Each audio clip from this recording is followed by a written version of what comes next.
ናቲ አይናፋር ሰው እኮ አይን ሲገልጽ አይድረስ ነው እውነት ለመናገር ማለት ነው። እና እኛም ማፍረናል እውነት። ታው ታው ታው ሰው ፊት ላይ እንደዚህ አይዳረግም። አረ ታው ታው ትላላችሁ። ስትዋደዱም በመጠን ስትጣሉም በመጠን መሆን አለበት እና መዋደዳችሁ እንዳለ ሆኖ ግን እዚህ ጋር እኛ እያፈራ ነው ትላላችሁ። ለማንኛውም እንግዲህ የሄሉ ጓደኛ ታውቃላችሁ።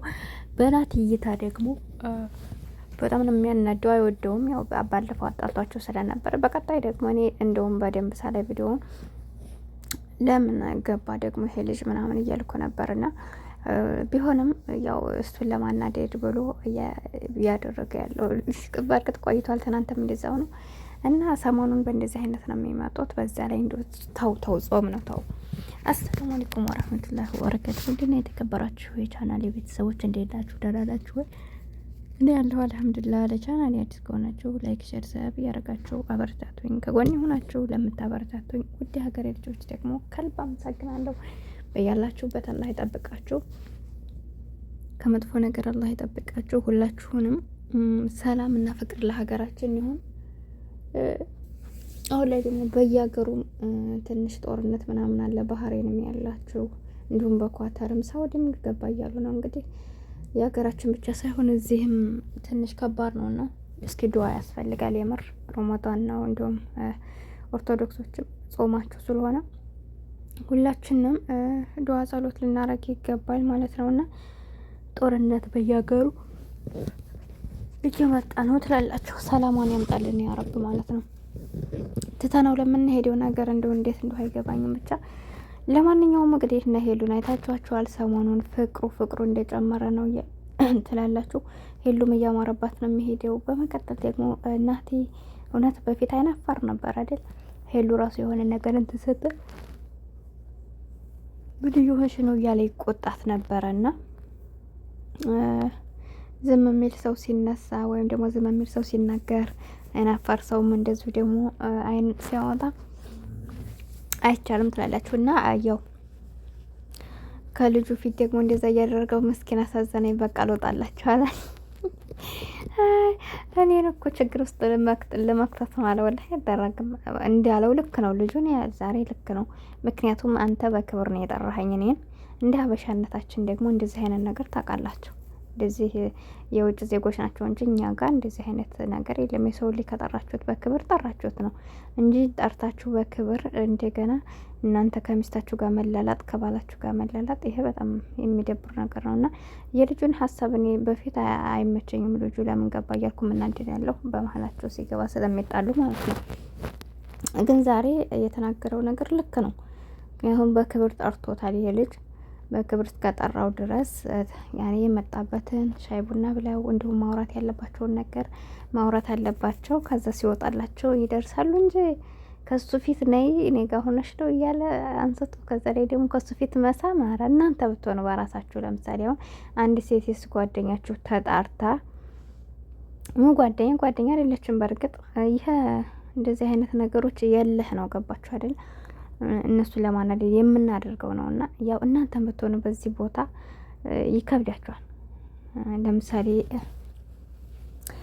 የወንድ ጓደኛ ኑሯችሁ ከአሁን በፊት እንደዚህ በአጋጣሚ እናንተ ጓደኛ ነው ብላችሁ ነው፣ ግን እሱ ሁኔታችሁ ስላልተመቸው ከእናንተ ፊት አምጥቶ እንደዛ ቢያረግ ይከብዳችኋል። ምን ያክል ስሜት ይሰማችኋል? ምን ለማለት ፈልጎ ነው የሚል ነገር አይምሯችሁ ላይ ይመጣል። ሲቀጥል ደግሞ ማንም ከማንም ፊት እንደዚህ አይነት ነገር ነውር ነው በእኛ ታውቃላችሁ አይደል? ከዛ አንጻር እንግዲህ ልጁ ልክ ነው ባይነኝ እኔ እውነት ነው። ሲቀጥል ደግሞ ናቲ ይህን ስላደረክ እሱ እንትን የሆነ ስሜት አለው ወይ ደግሞ እንደዚህ ብለህ ማሰብ የለብህም። ምክንያቱም አንተ ከንስ እንደዚህ አይነት ነገር አይጠበቅም ከአንተ ማድረግ የለብህም። ከሱ ፊት መሆኑ ስሜት ይኖረዋል፣ ስሜት አይኖረው እንግዲህ ነግሮሃል ትክክለኛውን። ከዛ ባለፈ በሰላም ታርቃችሁ ወጣ ብለው የለከ ህይወታችሁ ወጥቻለሁ ብሏል። ለምን ድጋሜ መጥራት ያስፈልጋል? እና ብዙ ጊዜ ምን ይባላል መሰላችሁ፣ አንዳንድ ወንዶች ማለት ነው ሚስታቸው በጣም መልካም ከሆነች ስለ ሚስታቸው መልካምነት የኔ ሚስት እኮ በጣም በሁሉ ነገር በቃ ጎበዝ ናት። በምግብ ስራ ሊሆን ይችላል፣ በስራ ኖርማል፣ እንዲሁም በብዙ አይነት ነገሮች ያኔ ጎበዝ ናት የኔ ሚስት በቃ እያሉ እነሱ ሚስታቸውን ለማድነቅ ያክል ለጓደኛቸው ያወራሉ። ግን እነዚያ የተነገሩ ጓደኛቸው ደግሞ በጣም ነው የሚቀኑት። ያችን ሴት ለራሳቸው ለማድረግ በጣም ይጥራሉ። በጣም በቃ እንደዚህ ምን ያክል ብትመቸው ነው፣ ምን ያክል መልካም ብትሆን ነው፣ ምን ያክል ሴት ብትሆን ነው ይችንማ ማየት አለብኝ መቅመስ አለብኝ ብለው ነው የሚያስቡትና ከዛ በህይወታችሁ ጠላት አስገባችሁ ማለት ነውና ብልጥ የሆነ ሰው እንኳን ይቀርና ከሰው ፊት እንደዚህ ማድረግ ማውራት ራሱ ለጓደኛ አስፈላጊ አይደለም። በቃ አያችሁ ጥሩ አይደለም። ምክንያቱም ብዙ አይነት ሰዎች እናንተ የበላችሁትን እንብላ የሚሉ፣ እናንተ የቀመሳችሁትን እንቅመስ የሚሉ፣ እናንተ የምትኖሩትን ህይወት ልኖር የሚሉ በጣም ብዙ ሰዎች አሉ። ወይ ደግሞ በእናንተ ህይወት የሚቀኑ ሰዎች አሉ። እንደዚህ ባትሏቸው ራሱ እሱ እንደዚህ የሆነለት የእሱ ሚስት እኮ መልካም ናት፣ የእሷ ባል እኮ መልካም ነው፣ በመልኩ ሊሆን ይችላል፣ በአመለካከት ሊሆን ይችላል፣ በተለያዩ ነገሮች በዙሪያችን ያሉ ሰዎች ከስንት አንድ ናቸው እንጂ የእናንተ ደስታ ማያስደስታቸው እንደናንተ ጓደኛ መስለው ግን እያንዳንዱን ወጥመድ የሚያጠምዱላችሁ ሰዎች እናንተ ጓደኞቻችን ናቸው ብላችሁ ከቤታችሁ ስጥሯቸው ባላችሁን የሚይዙ ሚስታችሁን የሚይዙ ለማጣላት በቃ በብዙ ነገር ታያላችሁ። ይሄ በጣም ብዙ ሰው ህይወት ነውና በህይወታችሁ ጥሩ ነገር ቢኖር ስለባላችሁ አሁን መልካም ባል ቢኖር የኔ ባል እንዲህ ነው እያላችሁ ለሴት ጓደኛችሁ መናገር የለባችሁ መልካምነቱን። ምክንያቱም እናንተ መልካም ነው ስትሉ የእሷ ባል ምናልባት ባል ያላትም ከሆነ የእሷ ባል ምናልባት እንደ እናንተ መልካም ላይሆን ይችላል። ባሏ ማይንከባከባል ሊሆን ይችላል።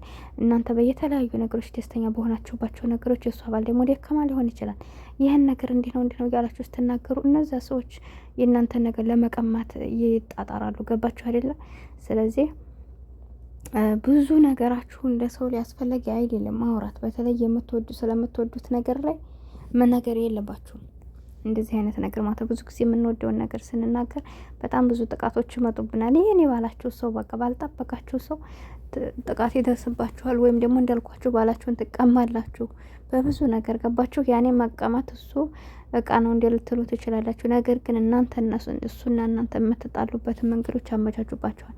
እናንተ ሚስጥረኛ ናችሁ ብላችሁ ባላችሁ የምትደብቁት አንዳንድ ነገር ቢኖር አጋጣሚ ለዛ ሴት ብታወሯት ግን እናንተ መጉዳት ከፈለገ ያንን ሚስጥር አወጣብሻለሁ ብላ ወይ ደግሞ ሚስጥሩን አውጥታ እናንተ ከባላችሁ ጋር ተጣላችሁ ትችላለች። እና ብዙ አይነት ነገር አለ።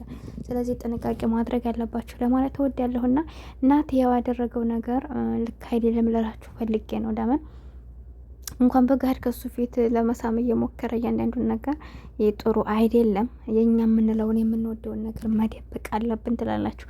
ድብቅ የሆነ ነገር በጣም ያስደስታል። እና ይሄን ይመስላል። በተረፈ እንግዲህ በፍቅር እንደዚህ ብለው ስለኖሩ በጣም ነው ደስ ያለና እዚህ ደረጃ ብቻ ሳይሆን እኛ ወደፊትም ደግሞ ተጋብተው ልጅ ወልደው ማየት እንፈልጋለን። ግን ደግሞ ሁሉም ነገር በቃ የሆነ ፍጥነት ያለው በጣም የወጣ ነገር ሲኖር አያምርም መጨረሻው ራሱና በመጠን ቢሆን ጥሩ ነው ብዬ አስባለሁ። ሌላ ነገሮች አሉ ግዴታ እንደዚህ መጓተት ብቻ ሳይሆን ማለት ነው።